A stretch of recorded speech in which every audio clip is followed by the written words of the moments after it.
Salamat sa bagong araw, Lord. Panginoon, maraming salamat sa bagong araw na ito. Maraming salamat sa masarap na tulog. Maraming salamat sa masarap na pahinga. Alam ko po, Panginoon, na ako'y binantayan ninyo at inalagaan ng buong magdamag. Haharapin ko po, Lord, ang araw na ito na puno ng pag-asa sa aking puso't isipan, sa aking buong pagkatao, sa aking buong araw ngayon. Alam ko po, Lord, na hindi mo ako iiwan ngayong araw na ito at patuloy niyo akong sasamahan at bibigyan ng guidance. Maraming salamat dahil ginising mo ako ngayong umagang ito at alam kong ang araw na ito ay magiging blessed dahil andyan ka, Lord. Punuin niyo po, Lord, ng kasiyahan o joy ang aking puso. Ipaalala niyo po sa akin kung gaano ako ka-blessed sa araw na ito. Lagyan niyo lagi ng dahilan ang aking kasiyahan at mga dahilan kung bakit magiging thankful po ako. Kapag pumasok na po ang problema sa aking araw ngayon, i-remind niyo po ako ng inyong pagmamahal, ng inyong presensya, ng inyong kabaitan, ng inyong pag-aalaga, na kayo po ay laging andyan para ako'y alalayan.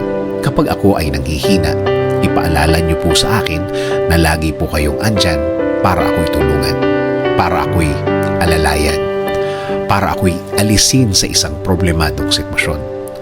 Lord, kapag naalala ko ang aking problema, please remind me that you got me, that everything will be okay and fine. Please remind me also of my purpose. Kung bakit ako nasa mundo, kung bakit ako nabuhay, kung bakit ako andito para sa araw-araw, para paglingkuran kayo at mahalin.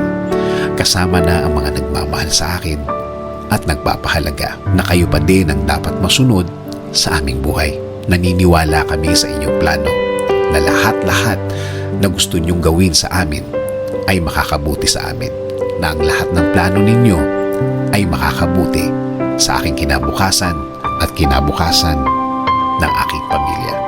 Lord, patuloy niyo pong pasukin ang aking buhay.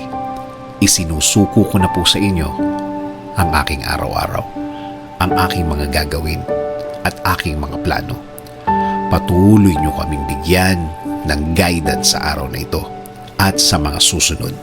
Alam ko po, Lord, na ang araw na ito ay mas mabuti, mas maganda, mas produktibo kesa kahapon.